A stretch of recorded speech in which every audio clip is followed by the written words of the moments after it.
look really bad because Megadeth really is the underdog. I hate to say it. So sure enough, what happens when we walk into the fucking pre-telecast? First guy we see is Dave Mustaine. He's sitting there and he's apparently fucking lit off his ass. Oh yeah, dude. So he's so high. I don't know if I can mimic this face. He does this face. I'm like, Dave! He does his face. Right? I don't know if I can mimic it properly, right? But he was so high, he told me he wasn't mad at me for ripping off Megadeth riffs back in the day. So, let's name out best pre-telecast performances of all time. Dude. Yeah, alright, so let's break it down. What was that fucking random about? Fucking boomers, right? Yes. So, Bruce Springsteen also won. Bruce Springsteen won over Prince. That's painful. But Bruce Springsteen's okay, but Jeff Beck won over Steve Vai. Yeah.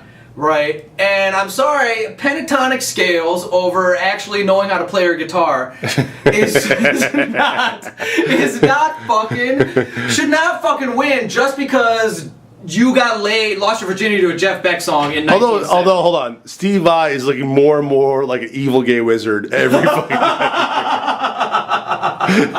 It's funny, so we're standing next to Weird Al Yankovic, and I'm like, this guy looks familiar. I'm like, Al, it's either Weird Al or Steve Vai. I can't tell the difference between the two of these fucking dudes. Of course, I'm like, it's Weird Al, dude. Go fucking talk to him. Yeah, it's Weird Al, so... Oh, yeah, so it's got the people we met. Before we get to Weird Al, and, So, at the pre-telecast, oh, yeah, we got to see Taylor Swift. Like, fucking, she's a beautiful, beautiful woman, and she's taller than me at the heels. I had no idea. Taylor Swift is like 6'3", dude. Yeah, by the way, if it's your first Grammy, everybody shows at the pre-telecast. So, typically, right? So, Maxwell was there to accept his first Grammy. Pretty Wings! And so did Taylor Swift. So as a result of her showing at the pre-telecast, it means she got to mingle with the commoners, people of the Recording Academy that are attending the pre-telecast, and she was right there. It was awesome. So, yeah, you know, I hate to say it on TV, she looks like a little kid, but she's actually a hot chick.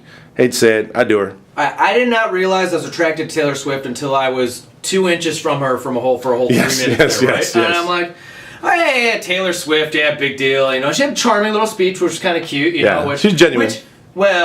Which she repeated verbatim for the telecast. No. She had more to like the when she was in 4th grade and she went to the first talent show. Right. People making fun of her about like, yeah, you're right. Well, when you're the Grammy award-winning artist, no, she actually won. But I think she should go to movies because she did a good job acting surprised. Agreed. She did. Right. So.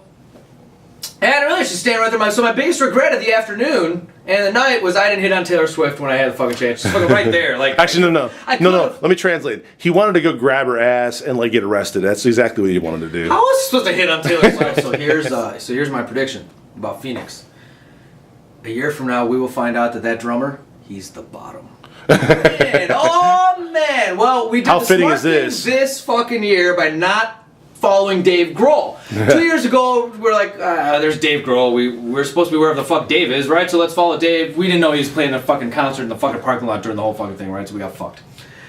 So we ended up leaving the building. But we walked the fucking carpet, the mini carpet. We bypassed press and snuck in towards the end, right?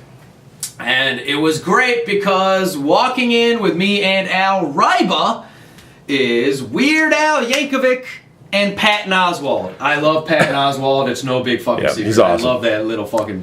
Both of them are awesome, dude. Yeah, both and I hate to go as far as say it, is Al Yankovic is a legend. Al Yankovic's a legend. And I'm joking with that. I'm like, hey, so what's it like walking in with Frankie Yankovic's kid when those of you who have been following the legend of Al Ryba, right? It's an Eddie Blazonczyk Chicago fucking deal, right? And we're walking in with Frankie Yankovic's kid. So hopefully his uncle and his dad will spank him on the ass with a big cricket paddle.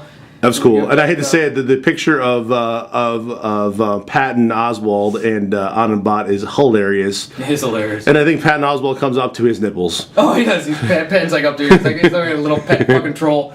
So it was good. Walking in was great. Got to see some cool people. Yeah, it was great. Got to hobnob a little bit. But then, I hate to say it, so this was the best Grammy friggin' show ever. Production was off the hook. Dude, friggin' Pink. Holy shit! Dude. I never seen anything like that from life. Now, I've ranted and raved about how great Mike Patton is for doing somersaults and shit and not missing a fucking beat, right? Yep. Pink is in this, and you can't really see this on TV because they only showed a little bit of it.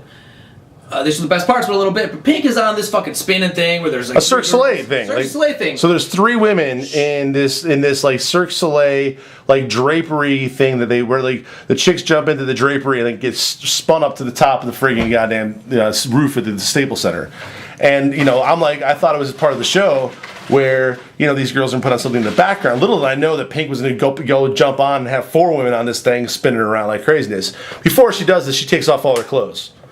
Take off her fucking clothes, dude. I mean, I'm like, dude, seriously, all our clothes. Like, she has like what would be considered a string bikini in Brazil.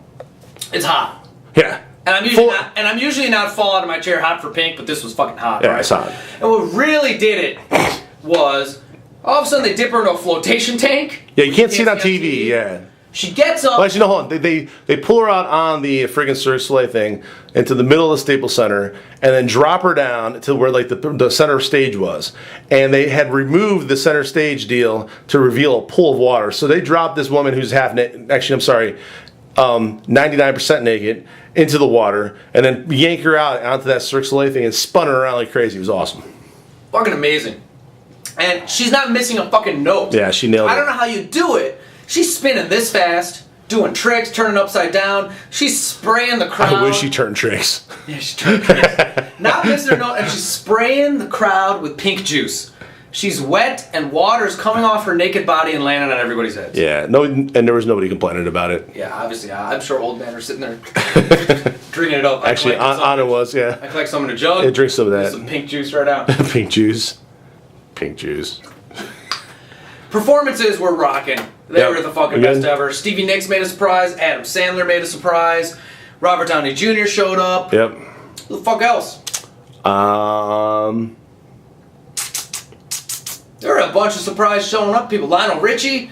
Obviously, the I had no idea would show up, and that was great. Michael Jackson tribute was not annoying, which is great. Yeah. It's kind of funny because they give us 3D glasses too in the crowd, but what's the point? We're there in real life. Real life actually is 3D. So, but we're wearing them. We're seeing the screens, and all of a sudden, some Celine Dion legs come out, and Celine Dion actually looks pretty good. I've never actually really checked her out before because she's a horse. Yeah. But and I'm an Usher fan, and Carrie Underwood's cute. So they come out, and we're like, fuck these glasses. We don't care if that shit's in 3D, because again, real life is actually in 3D, so we don't actually have to wear these fucking glasses, right? And but they did. It was good, and I really liked the Jackson tune that they sang. I don't know the name of it, but I really liked it. It was something Earth song. Whatever, I dig that too. Yeah, it was good. And dude, it was actually good. It didn't take up the whole show. It wasn't in your face, Nope. and it was very tasteful. With the exception of bringing out his kids, was Yeah, that was just weird. Gut-wrenchingly weird. Yeah, it was weird, especially when they're white. His kids are white, and nobody seems to question this, but Al and me. Yeah, it's like you have the Haitian issue, which they did a pretty good job of like supporting the Haitian effort of the earthquake recovery. But bringing out his 2 white kids that are probably not any older than 8 years old to do a major speech at that time, it just was like the pace of the show up to that point was awesome, right? Yeah. Oh yeah. I mean, the Black Eyed Peas were good. I don't even like the Black Eyed Peas. I didn't like the Black Eyed Peas, and dude, they were good. That was a good show. They had all sorts of cool stuff going on. I'll tell you this, I gotta pee. And that's pretty much pissing. That's pretty much catch.